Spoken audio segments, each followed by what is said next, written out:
세상의 흐름을 읽는 당신만의 5분 루틴, 깊이 있는 교양과 날카로운 시사를 한 입에 5교시입니다. 여러분, 머리카락 한 올의 두께를 10만 번으로 쪼개본 적 있으신가요? 사실 상상조차 불가능한 영역이죠.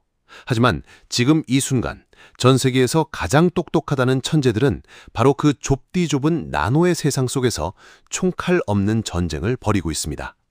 우리가 매일 사용하는 스마트폰, 자동차, 심지어 가전제품에 들어가는 손톱보다 작은 반도체 칩, 그 안에 수십억 개의 회로를 그려 넣어야 하는 이 비현실적인 미션이 가능해진 것은 바로 21세기의 마법이라 불리는 EUV, 극자외선 기술 덕분입니다. 오늘 5교시에서는 이 기술이 왜 국가의 운명을 결정짓는 핵심 열쇠가 되었는지, 그 이면에 숨겨진 압도적인 기술력과 전략적 리스크를 5분 같은 밀도로 완벽하게 정리해드립니다. 반도체를 만드는 과정은 흔히 사진을 찍는 것과 비교되곤 합니다. 실리콘 웨이퍼라는 필름 위에 빛으로 정밀한 회로 지도를 그려 넣는 것이죠. 이를 노광공정이라고 부릅니다. 불과 몇 년 전까지만 해도 우리는 193나노미터 파장의 심자외선을 사용해 회로를 그렸습니다. 하지만 기술이 발전하면서 회로 선폭이 10나노미터, 7나노미터, 심지어 3나노미터까지 좁아지기 시작했습니다. 여기서 문제가 발생합니다. 빛의 파장보다 그려야 할 선이 더 얇아진 것이죠. 쉽게 비유하자면 두꺼운 매직펜으로 초정밀 초상화를 그려야 하는 상황이 온 겁니다. 펜촉이 너무 굵어서 선들이 서로 뭉개지고 제대로 된 그림을 그릴 수 없게 된 것이죠. 이때 인류가 찾아낸 해답이 바로 파장이 13.5나노미터에 불과한 EUV입니다. 기존보다 14배나 더 날카롭고 미세한 빛의 붓을 갖게 된 셈입니다. 하지만 이 빛을 다루는 과정은 그야말로 고난의 연속입니다.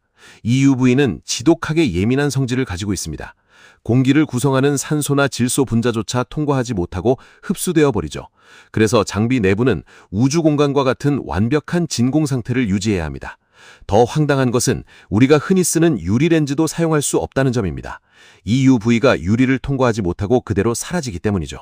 결국 과학자들은 렌즈 대신 빛을 반사하는 거울을 선택했습니다. 그런데 이 거울이 보통 거울이 아닙니다. 특수한 물질을 수십 층으로 쌓아 올려 만든 이 거울은 지구상에서 가장 평탄한 물체여야 합니다. 만약 이 거울을 대한민국 크기로 확대한다면 가장 높은 산과 가장 깊은 골짜기의 차이가 고작 1mm로 되지 않아야 할 정도의 미친 정밀도가 필요합니다. EUV 광원을 만드는 과정은 더 기가 막힙니다. 머리카락 굵기의 절반도 안 되는 주석방울을 초당 5만 번씩 떨어뜨리고 여기에 강력한 이산화탄소 레이저를 2번 명중시켜 플라즈마 상태로 만듭니다. 이때 발생하는 찰나의 빛이 바로 우리가 원하는 EUV입니다. 이 기술을 구현하기 위해 전 세계에서 가장 정교한 독일의 광학기술과 네덜란드의 설계기술이 만났습니다. 그 결과물이 바로 네덜란드의 ASML이 독점 생산하는 EUV 노광 장비입니다. 대당 가격이 수천억 원에 달하고 연간 생산량도 수십 대뿐이지만 삼성전자, TSMC, 인텔 같은 글로벌 거인들이 이 장비를 한 대라도 더 확보하기 위해 ASML 본사 앞에 줄을 서서 기다리는 이유가 바로 여기에 있습니다. 여기서 우리는 단순한 기술의 진보를 넘어선 전략적 리스크를 직시해야 합니다. 이제 EUV 장비 보유 대수는 그 나라 반도체 산업의 근력을 상징합니다. 누가 더 미세한 공정을 성공시키느냐에 따라 차세대 AI 칩과 슈퍼컴퓨터의 패권이 결정되기 때문이죠. 만약 특정 국가와의 분쟁으로 장비 공급이나 부품 수급이 중단되면 그 나라의 첨단 산업은 단숨에 마비될 수 있습니다. 이것은 앞서 우리가 다뤘던 지능 주권과도 직결되는 문제입니다. 남의 나라가 만든 장비와 남의 나라가 정한 기술 표준 위에서만 우리 지능이 돌아간다면 우리는 영원히 그들에게 디지털 통행료를 내야 하는 처지에 놓일지도 모릅니다. 경제학적으로 보면 이는 전형적인 경로 의존성의 사례입니다. 한번 EUV라는 거대한 자본과 기술의 소용돌이에 발을 들이면 나중에는 천문학적인 기용 때문에라도 다른 길로 돌아갈 수 없게 됩니다. 선폭을 줄여 칩 하나당 원가를 낮추고 성능을 높이는 이 경쟁에서 뒤처지는 순간 미 시장에서 도태되는 것은 순식간입니다. 그래서 사우디아라비아나 일본 같은 국가들이 수십조 원을 쏟아부어 반도체 인프라를 구축하고 미국이 자국 내 공장 유치를 위해 파격적인 보조금을 뿌리는 것도 결국 이 나노 전쟁에서 살아남기 위한 처절한 몸부림입니다. 결국 EUV는 단순한 기계장치가 아닙니다. 인류가 도달할 수 있는 물리적 한계에 도전하는 정밀공학의 결정체이자 21세기 디지털 제국주의 시대에서 우리만의 영역을 지켜낼 수 있는 가장 강력한 방패입니다. 기술은 돈으로 살 수 있을지 몰라도 그 기술을 운용하고 최적화해 우리만의 독보적인 경쟁력으로 만드는 것은 오직 우리의 몫입니다.